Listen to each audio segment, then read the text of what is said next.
A mí me parece que el gran enemigo de la lectura, sin lugar a dudas, fue en mi época, estoy hablando por allá, los años 70, del todo lo que fuera la experiencia eh, colegial. La lectura tiene un propósito inicial que es la recreación, la diversión, el placer de ingresar en mundos absolutamente extraños, raros, hermosos, románticos, según sea la naturaleza de la lectura. Pero para la mayor parte de personas que no teníamos en la casa, digamos, padres lectores, que puede ser o bien una gran invitación o inspiración para leer, a la par puede convertirse en un motivo de rechazo. Como seguramente ustedes lo saben, no es raro que los hijos rechacemos muchas de las actitudes, creencias, qué sé yo, comportamientos de los padres. Eso es prácticamente algo casi natural, sobre todo cuando no ha habido una comunicación muy perfecta entre padres e hijos. Uh, la única manera de entrar a la lectura era el colegio. Voy a poner el ejemplo más claro, que es cuando uno, en mi época, cuando uno comenzaba el bachillerato. La primera experiencia que yo tuve como estudiante de bachillerato distaba muchísimo de la primerísima experiencia que yo tuve como niño cuando ingresé al colegio, primero a hacer kinder y luego primero. Como seguramente ustedes recordan, no sé si hoy en día sea lo mismo, yo creo que ya los niños se mueven dentro de la realidad virtual, pero en mi época tocaba frente a la cartilla Charry, que estaba para kinder, tenía la versión para kinder y tenía la versión para primero. En la cartilla Charry primero había una lección donde aparece una ilustración que consiste en lo siguiente. Hay una madre supremamente hermosa con ese estilo propio de la ilustración de los años 50, que está parada, es como en una especie de casa de campo. Está parada en la puerta y su hijo está leyendo como en un pequeño promontorio frente, un promontorio de hierba. Es un paisaje, hay nubes, evidentemente se trata de como de un mediodía, qué sé yo, y el niño está acostado boca abajo sobre la hierba leyendo un libro. Lo que decía debajo, ¿no? Era lo siguiente, la mamá, que era absolutamente hermosa, estaba debajo en la puerta y está haciendo como un llamado, ¿no? Al niño. Da la impresión, es decir, la ilustración lo explica perfectamente. Entonces está haciendo el llamado. Y entonces abajo decía más o menos, no lo recuerdo con exactitud, pero decía, la madre llama al niño para que venga a almorzar porque el niño se distrajo leyendo. Esa es la primera impresión verdaderamente fantástica que yo tengo de la lectura, porque la señora de la ilustración era muy distinta a mi señora madre, porque mi madre gritaba a toda hora y de manera tal que leer en la casa podía ser difícil. Difícil porque mi mamá no tenía ningún sentido de la prudencia y de pronto quería un café o quería un cigarrillo, porque mi mamá fumaba y tomaba muchísimo café y a veces olvidaba los cigarrillos no sé, en la cocina, y entonces le daba pereza bajar y gritaba a alguno de nosotros, éramos 3 hermanos mayores, me refiero a niños, pero el menor estaba todavía muy pequeño, y nos gritaban, "Ay, bueno, súbanme el cigarrillo, súbanme los cigarrillos, los fósforos", estaban más los fósforos de moda que los encendedores, y díganle a la empleada doméstica que también que me suba un tinto.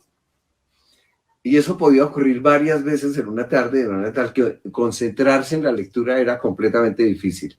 Eso me hizo pensar que sería maravilloso, digamos, poder leer, y siempre asocié la lectura de ese niño, la amabilidad de esa madre, la belleza de esa madre, con la lectura, como una imagen, ¿no?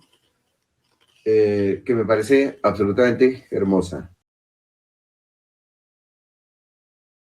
Después ocurría otra cosa, y es que en la casa nuestra estaba viviendo un hermano de mi padre, un tío, que estaba estudiando en ese momento Derecho.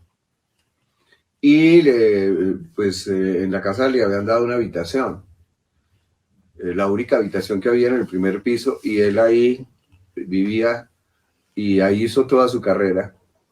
Y su habitación pues siempre estaba llena de libros, pero eran libros especializados en Derecho. Sin embargo, porque eso ocurrió cuando estábamos muy pequeños, cuando uno ingresaba al cuarto del tío, veía todos esos libros, los abría y por supuesto que no los entendía, porque cuando nosotros comenzamos a entrar, no sabíamos leer todavía en ese instante.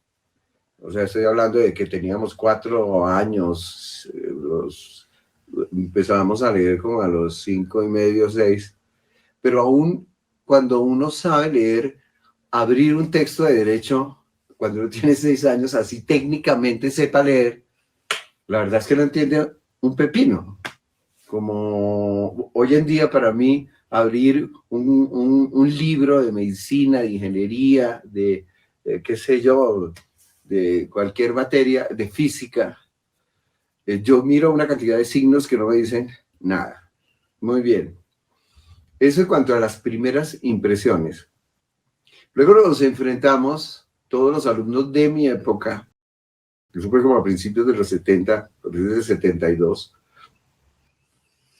con el pensum académico de literatura. Se llamaba Español y Literatura. Entonces a uno le enseñaban ciertas normas gramaticales y por supuesto apoyadas con lecturas. Yo jamás me he aburrido tanto en mi vida como viéndome obligado a leer esos libros. De hecho, nunca leí uno de los libros prescritos por el pensum. Y cuando les dé los nombres, ustedes se darán cuenta. Estaba, dentro de lo que yo recuerdo, La Vorágine, El Alférez Real, El Moro de José Manuel Marroquín.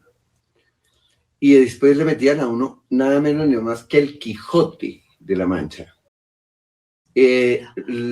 Calderón de la Barca, el Fuente Ovejuna. Aquí lo que ocurría en ese momento era un absurdo total, porque todas las lecturas que a nosotros se nos obligaba a leer, en verdad se llama, incluso académicamente actualmente se llaman lecturas de llegada.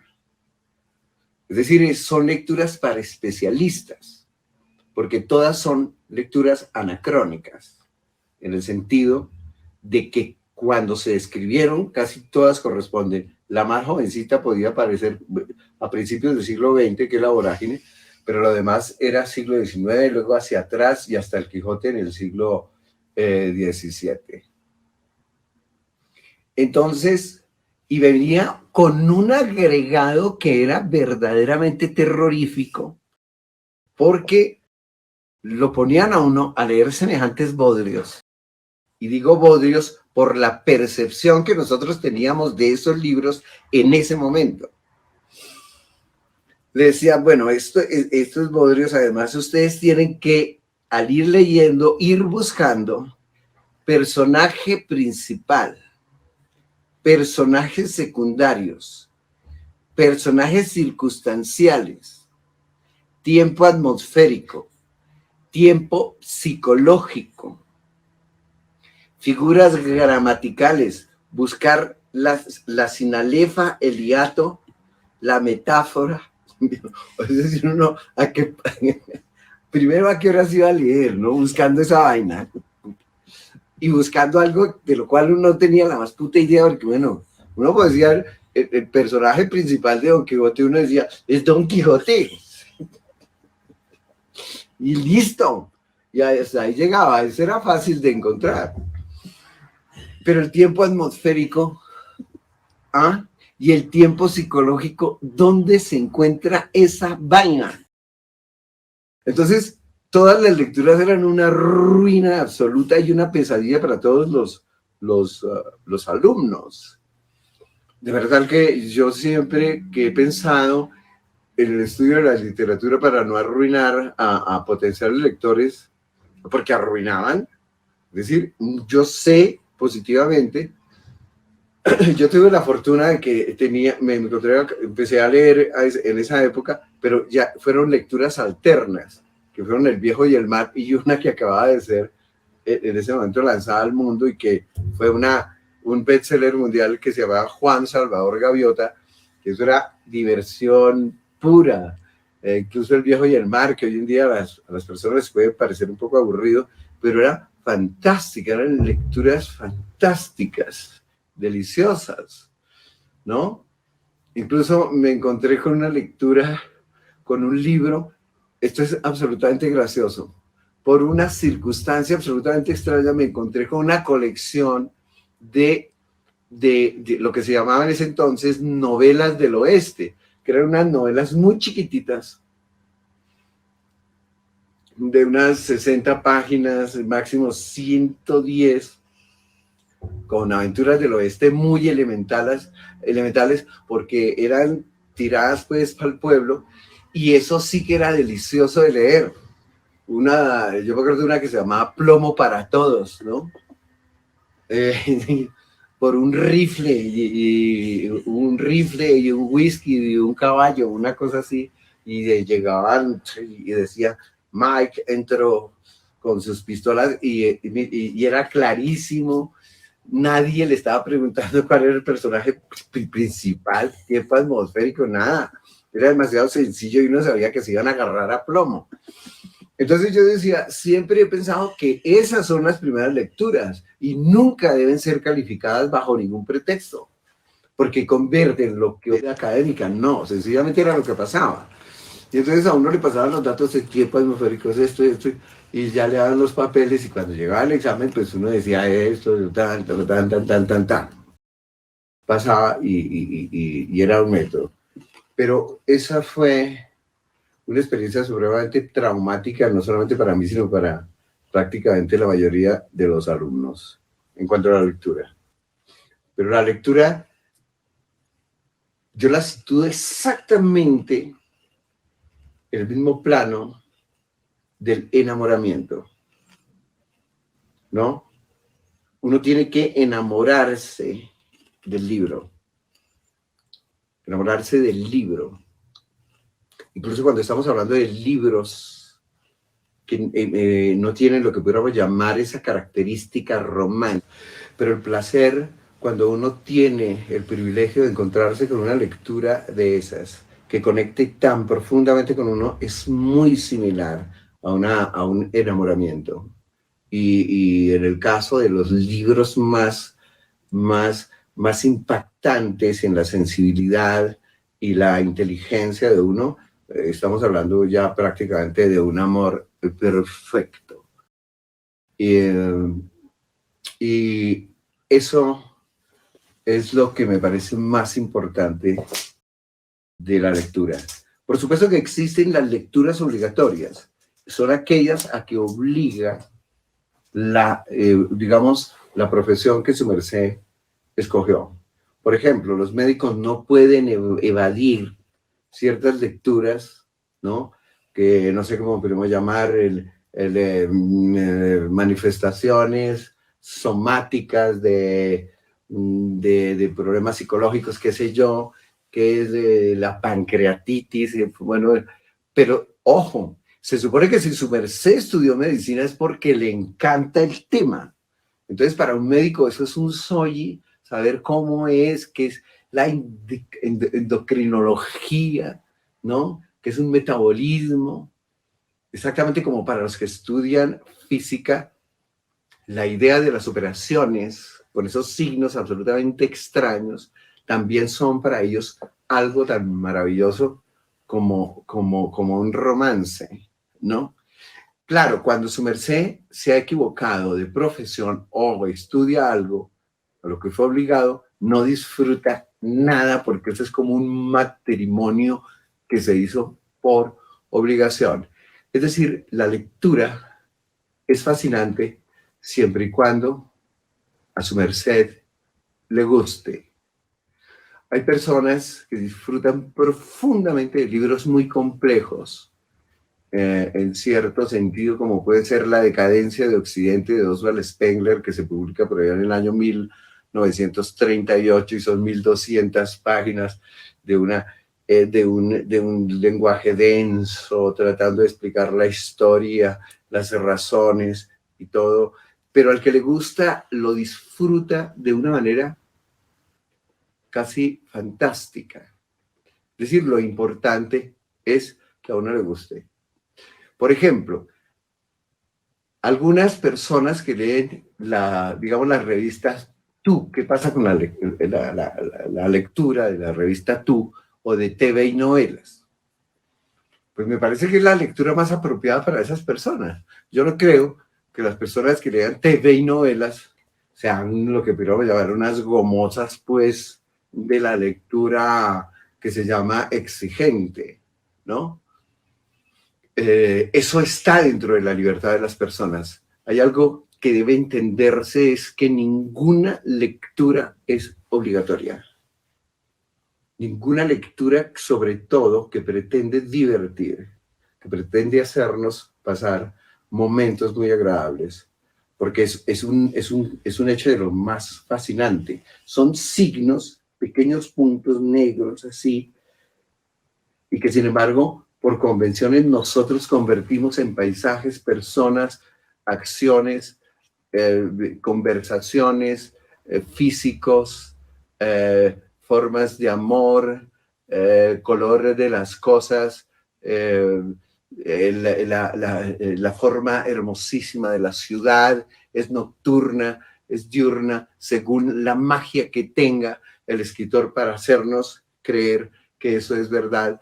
E incluso en ciertos momentos, en los mejores escritores, reside el poder de hacernos ver eso que ellos nos transmiten a través de sus palabras como algo más real que la misma realidad donde nosotros nos movemos. Eso en cuanto a como lo elemental. Siempre para mí tiene que ser, repito, salvo las lecturas obligatorias como le corresponde. Cuando yo estudiaba Derecho, a mí me tocaba leer teoría sobre Derecho Comercial, teoría sobre Derecho Penal, teoría sobre Derecho Comercial, en fin, Constitucional. Y a mí, como yo había estudiado Derecho por mandato de mis padres, no disfrutaba esa cuestión y, y no podía hacerlo. Mientras que sí, tuve el privilegio de conocer uno de los grandes abogados aquí en Colombia, que era muy joven, es decir, acababa de salir de la universidad, salió de la Universidad del Rosario, y era un joven que se graduó creo que a los 10, es que empezó muy joven, casi a los 20 años, y era un hombre enamorado, pero absolutamente enamorado del derecho. Era, pero apasionado, leía toda la teoría, y eso es también lo que podemos llamar una lectura fascinante. A mí me corresponde, por ejemplo, leer mucho, lo hago por razones de mi trabajo, aunque jamás leo mucha literatura de humor. La he leído y por supuesto que la he leído, pero curiosamente me inspiro más en cuestiones, en temas, en libros que no tratan directamente del humor. Pero bueno, no sé si hay alguna pregunta como para iniciar el diálogo. Alguien pregunta, ¿quién es para usted el mejor escritor de la historia? Eso es absolutamente imposible de discernir, porque hay, generalmente se mencionan tres nombres que surgen en todo momento: Shakespeare, Cervantes y en el siglo XX Jorge Luis Borges. Pero en el fondo eso no pasan de ser convenciones. La verdad es que el arte es muy subjetivo, es extraordinariamente subjetivo. Yo no puedo convencer absolutamente a nadie de que Shakespeare es el mejor si a esa persona no le gusta.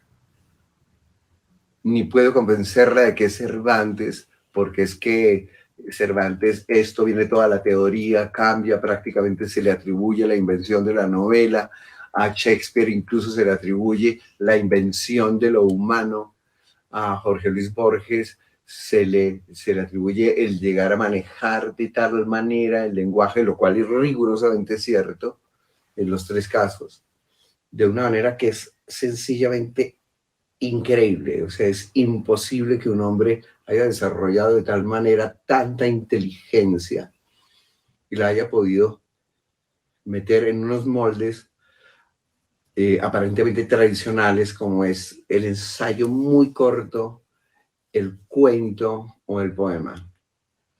Pero lo que es fundamental para cualquier ser humano es cuál es el libro que ha disfrutado más. Ese es el mejor libro, porque en cierto sentido se parece cuando, repito, por eso hago un paralelismo con el amor, se parece muchísimo al hecho de enamorarse.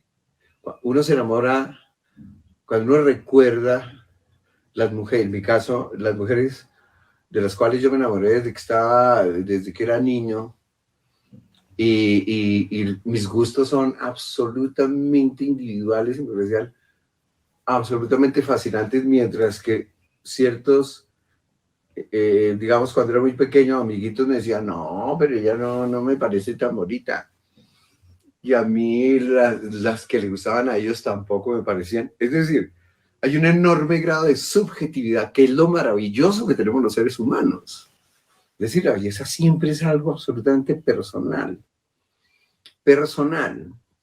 Lo único que se supone es impersonal son las leyes, ¿no? Las leyes son absolutamente neutrales y a su merced, si le guste o no le guste la ley se impone, gústele o no le guste.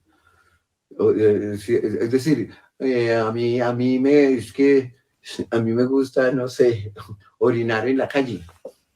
Entonces eso no es ni siquiera un delito, sino una contravención. ¿Por qué? Porque es de muy mal gusto. Sobre todo si se deja ver el pipí, que es horrendo. Entonces viene un policía y le dice, ole, le llama la atención. Y si su merced insiste, ni se lo lleva para la inspección de policía. Y hasta que no pague una multa, no lo sueltan. Y si sigue orinando y orinando, entonces ya puede decirse que es que este hombre tiene problemas mentales, en fin. Pero lo que tiene el mejor libro es el que su merced como persona más disfrutó, sin el más mínimo lugar de dudas. Otra pregunta. ¿La poesía alimenta la creación dramática? ¿Cómo? Totalmente. Totalmente, porque la poesía es indescriptible, es decir, es muy difícil de describir. La poesía es mostrar universos, ¿no? Que de otra manera, que es imposible describir científicamente. A pesar de que muchas personas hoy en día sostienen que incluso las descripciones científicas más objetivas pueden tener un carácter muy poético. Si su merced mira ciertas descripciones biológicas. Yo he hablado con amigos que conocen algo de biología y dicen, esto tiene una belleza poética. La belleza, la poesía es algo que supera lo que es absolutamente vulgar, ¿no? La poesía tiene una vocación de belleza, pero la vocación de belleza no quiere decir, oh, qué lindos ojos que tienes, cómo estás de linda, te miro en el balcón. No, no, no, no. Es algo absolutamente extraño. Por ejemplo, Ciudades de Soledad o El amor en los tiempos del cólera, para situar, para citar dos obras muy conocidas, tiene un enorme componente poético. En cambio, los poemas, ojo a lo que voy a decir, los poemas de cierto senador tiene más poesía, mejor dicho, un tornillo tirado en la calle. Eso no es nada, porque creen que hacer verso, se confunde verso con poesía. Se puede hacer versos, ¿no? Y que son unos bodrios que le dice, eso es para coger al senador que hizo los versos y darle una juetera, para que no vuelva a escribir poesía, pero si quiere hacerlo, hay que dejarlo, porque lo más grave en este mundo es que se dirija alguna autoridad que diga qué es lo que se debe escribir o no se debe escribir. Eso es peligrosísimo, porque de ahí surgen las dictaduras. Pero los poemas como hay por ahí un abogado que filmó un video, ¿no? Que dice a mi manera, y hace un video de mafioso, pero absolutamente repugnante, ¿no? Sale en un avión como en Miami con un poco de prepagos, ¿no? Sale caballos y todo eso. Uno dice, Virgen Santísima. Los mafiosos echarían la baba con ese poeta. Y entonces viene la pregunta. ¿Qué tal que para esa chusma, para esa gente tan peligrosa, eso sea poesía? Pero resulta que no, porque no perdura más allá de unos segundos, porque es terriblemente feo, ¿no? Esto se llama la victoria de un delincuente. Entonces, no es eso, porque él se cree cantante. Y eso no es cantar, porque dice, a mi manera, y señala el avión. Y después nos enteramos que era alquilado y le costó un ojo en la cara, quedó endeudado, tuvo que pagar todas las prepagos, casi tiene que cerrar el buffet, Dios santo. Entonces, no más por el momento. Siguiendo lo de lo que hablas, ¿qué no leerías ni de chiste? Bueno, ¿qué digas? No hay nada que en cierto sentido no haga leer u ojear, ¿no? Es muy distinto. Hoy en día se han producido muchísimos libros, ¿no? Muchísimos libros que se han convertido en libros de memorias, ¿no? Y leer eso es decir, uno no se lee el libro ni de chistes, por ejemplo. Hay un libro que a mí, y aquí sí voy a citar un nombre, que fue de Virginia Vallejo, que era la amante de Pablo Escobar, y que dijo, y el libro se llama Amé a Pablo y odié a Escobar. ¿Quién se va a creer semejante cuento tan chimbo? Entonces ella amaba a Pablo y le odiaba, amaba y odiaba. No. Entonces todo eso es una literatura, lo que se llama literatura barata. Pero fundamentalmente lo que uno no debe leer, es algo muy sencillo. Su merced no se lee ni de fundas, ¿sabe qué? Lo que se le cae de las manos.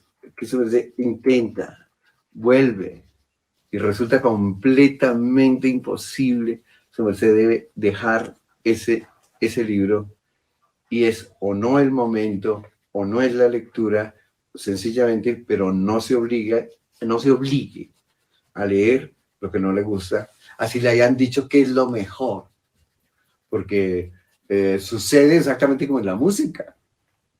O sea, hay personas para las cuales Metallica es lo mejor y es un grupo impresionante, pero para otras puede ser un grupo terriblemente agresivo, incluso distorsionados, sonidos que no son música, en fin, porque estamos tratando de la lectura desde el punto de vista estrictamente estético, es decir, del placer que podemos derivar, exactamente como de la pintura, que es la misma arquitectura. De manera tal que esa es la lectura que uno nunca debe imponerse. Como tocaba en... es como los... pero en los que sí ni siquiera me acerco es a los libros de los influencers, ¿no? Que dicen, tú debes hacer, esa cosa es espantosa. Y es, yo me acerco, abro todos los libros y basta con leer una media página y uno para saber de qué se trata el resto. Porque esta ha sido una época particularmente fértil para libros extraordinariamente malos, ¿no? Por ahí había una influencer que dijo escribió su libro de memorias a los 18. Entonces, y por supuesto que eso es el ventarrón. La primera edición se vende según sigan a la niña, pero nunca ha escrito el segundo libro, porque ya no tiene que escribir. Entonces, básicamente yo diría, un libro malo es tan terrible como una comida mal hecha y hecha con ingredientes además de mal estado, mal procesados, mal digeridos. Exactamente sucede con las lecturas. Son lecturas escrituras completamente estúpidas, pero pueden ser escritas por estúpidos para estúpidos. Y sobre eso, nada que prohibir. Cada uno es libre de hacerlo. ¿Hay lecturas obligatorias? Para mí las lecturas obligatorias son todas aquellas que en cuanto empiezo a leer, yo digo, esto ya es una obligación mía emocionada. No existe lecturas obligatorias. Sí existe la obligación de encontrar lecturas cuando uno tiene la curiosidad, ¿no? Sobre los libros. Pero no existe, mire, hay dos cosas que yo jamás hago: regalar un libro, salvo a una amiga que se llamaba Joana, que me dijo, yo quiero una biografía de Madonna, pero esto fue una obligación. Ya fue una petición, que es completamente distinto. Pero uno se da cuenta de lo siguiente: tal vez todos en algún momento hemos vivido esta experiencia, y es que tenemos un amigo que nos dice, o una amiga, tienes que leerte esto, el amigo te tiene que leer esto, que es pero pasado. Y su merced empieza a leerlo y resulta que no le dice prácticamente nada. Entonces, no. La obligación es encontrar lecturas que a uno lo fascinen, pero no hay lecturas obligatorias, no en una cuestión tan delicada y tan libre y tan impredecible como es la estética, como es la belleza, como es el arte. ¿Cuál es tu género favorito? El ensayo. Háblanos de algunos ensayos. Bueno, hay demasiados ensayos. Hay un ensayo que para mí fue absolutamente maravilloso, que se llamó Todos los sólidos se desvanecen en el aire. Curiosamente, se puso de moda en las universidades. Eso fue un ensayo escrito, si no estoy mal, en 1982 por un señor norteamericano llamado Marshall Berman, y es un estudio pero extraordinariamente interesante sobre las diversas ciudades en el mundo. Empieza con San Petersburgo, está Nueva York, está París, está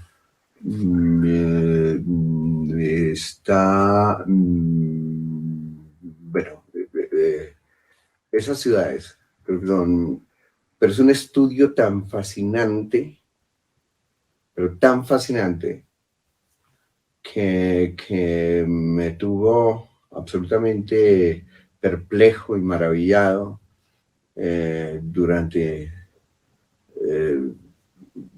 muchísimo tiempo, y todavía es algo que me fascina. Pero son muchísimos los ensayos, el ensayo histórico, hay libros, bueno, voy a decir algo, todos los que podríamos llamar ensayos de Borges, que es una mezcla de arte, todo verdadero ensayo, en cierto sentido es un ensayo, es también una obra literaria. Lo que tiene que ver con los ensayos literarios de Borges es algo absolutamente fascinante. Son demasiados. Hay, por ejemplo, aquí un ensayo, a ver si lo tengo a mano. Por ejemplo, este ensayo es escrito por una filósofa italiana que se llama Benedetta Craveri, y se llama La cultura de la conversación, ¿no? Y entonces dice en la contraportada: antes de la revolución de 1789, Francia conoció 2 siglos convulsos. Este largo periodo de transformaciones tiene como hilo conductor el salón literario. Esto es lo que me dejó pasmado, donde la mujer es la figura central de la conversación, el eje civilizador. Cuando se dice que la mujer es la figura central de la conversación, no es que los hombres estemos conversando de la vieja que estaba buenísima. No, no, no.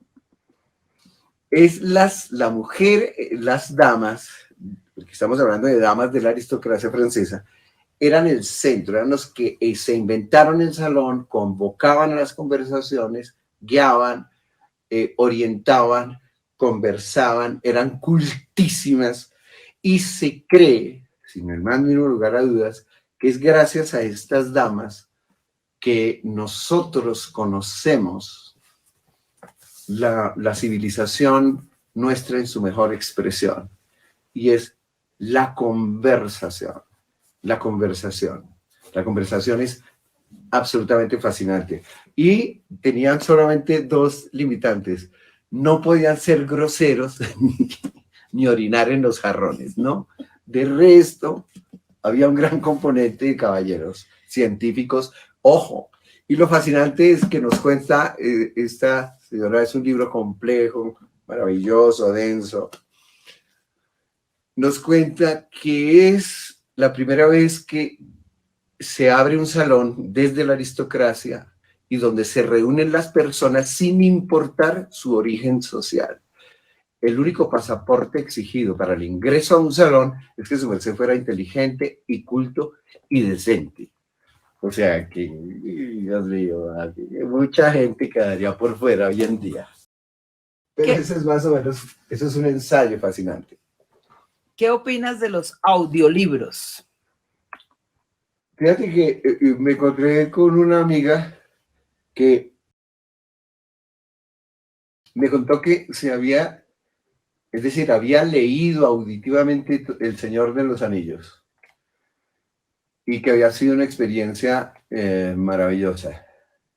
Yo personalmente no he disfrutado mucho de los audiolibros, pero me parece que los audiolibros pueden ser supremamente interesantes en un viaje, por ejemplo. En un viaje largo. Digamos que su merced tenga, incluso en avión, y tenga pereza de leer. Sencillamente apaga todas las luces, se conecta, y si hay un buen lector, puede ser una experiencia maravillosa, porque ¿sabe qué es lo más curioso? Repite algo, en cierto sentido, que le fascinaba a los niños y le sigue fascinando a los niños, que es escuchar cuentos.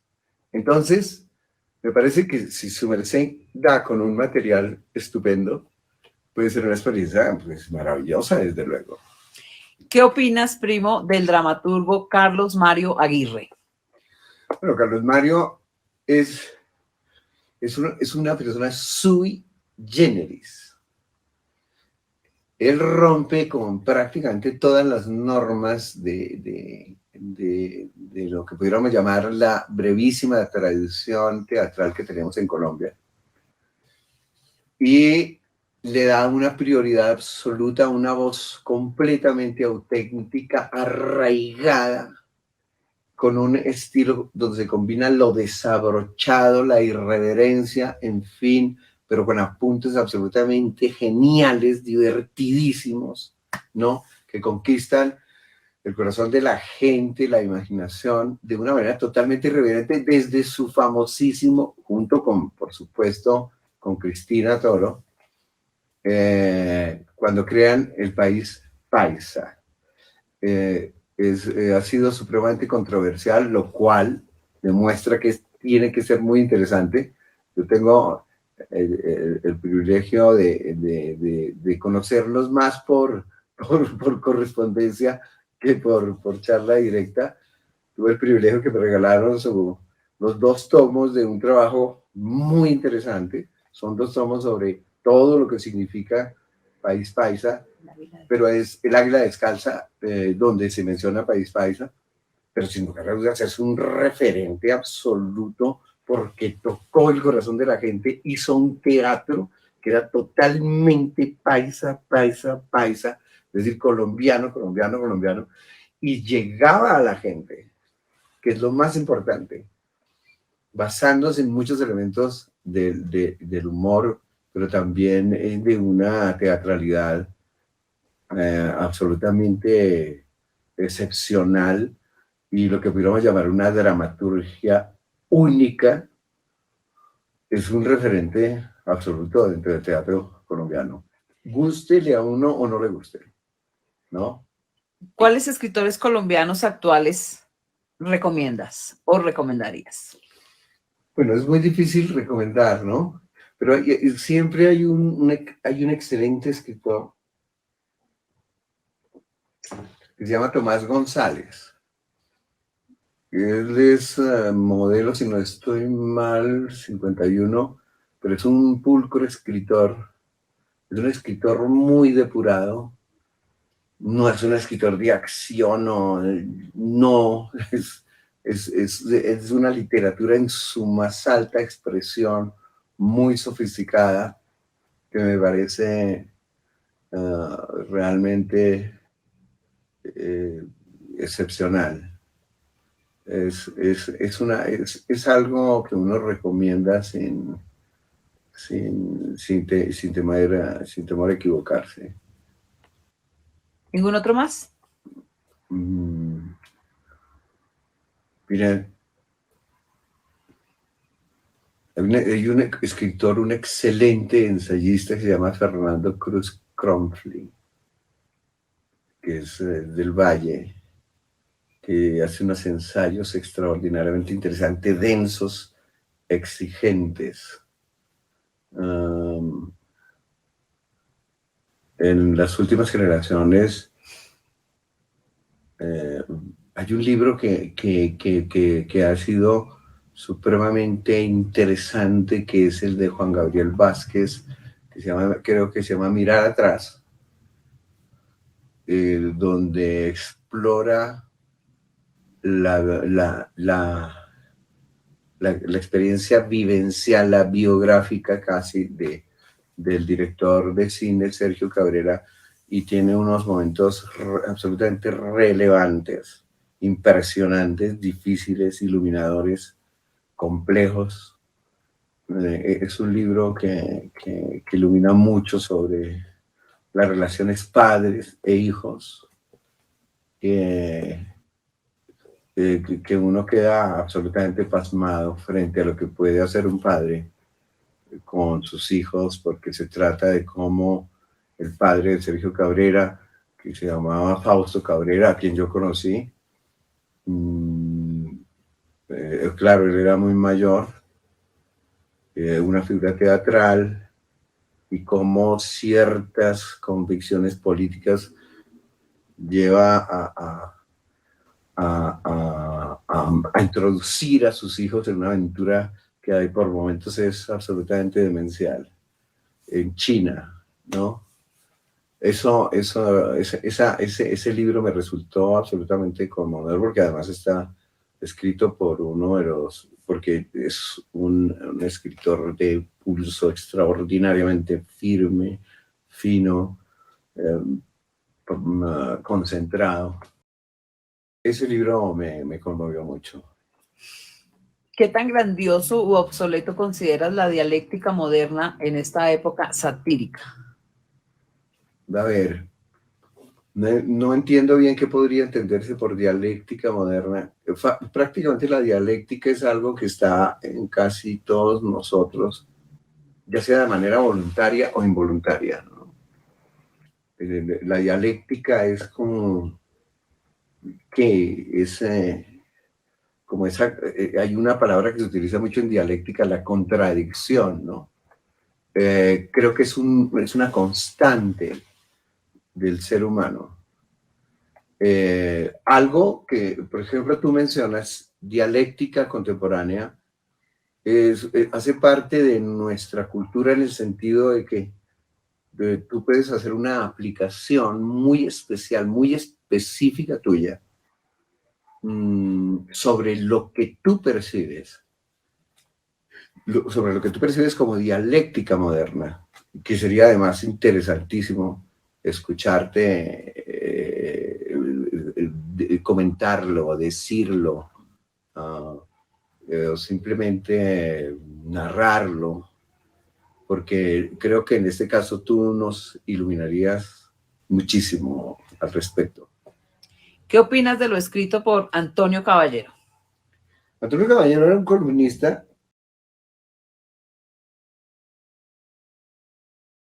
que se empeñó en ser polémico, ¿no? Polémico por oficio. Prácticamente toda su carrera es polemizar, polemizar, polemizar, polemizar. Y era muy importante en el sentido que polemizaba las cosas. Particularmente me parece a mí, y esto es muy personal, por supuesto, creo que a veces él se olvidaba de las cosas bellas y se aferraba muchísimo a lo que estaba mal hecho, a lo que estaba mal construido, de manera tal que a veces se podía confundir su tono con el de una persona con una alta dosis de amargura. No creo que lo fuera, pero es decir, hay un peligro cuando se convierte uno en un polémico de oficio, porque se puede amarrar a algo, ¿no? Amarrar a algo y perder muchísimas de las posibilidades que tiene como creador, como escritor, como ser humano. Pero sin lugar a dudas fue una figura extraordinariamente importante desde el periodismo, desde la izquierda, siempre fue izquierdista, y en muchísimos momentos se le notaba.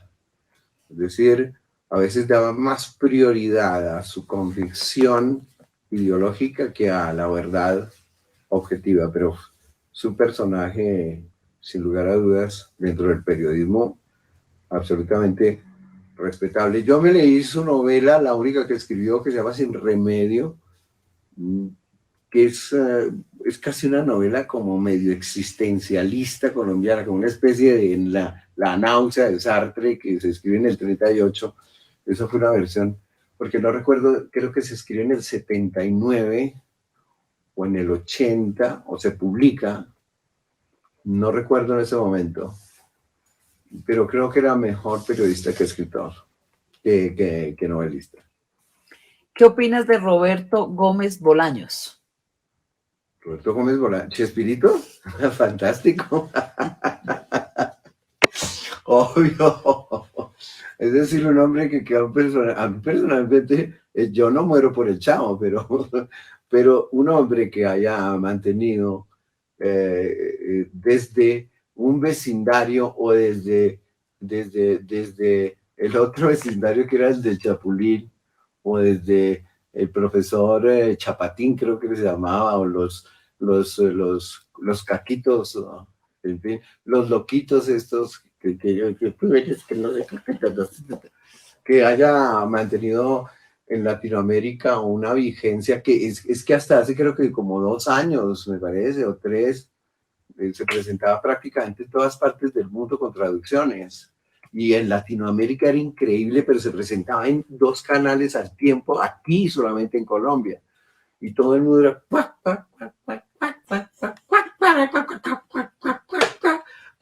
con el super comediante Chespirito. Y cuando yo me entero de por qué le ponían Chespirito, yo pensé que era como Chisponcito, es decir, como el nombre de un payasito. Y resulta que es dueño de no sé, Televisa, una de esas cosas. Al ver el programa y el éxito que tenía, dice, oye, todo esto, dice, pero tú eres un Chespirito, o sea, un Chespier chiquito. Y por eso le pusieron Chespirito, Virgen Santísima.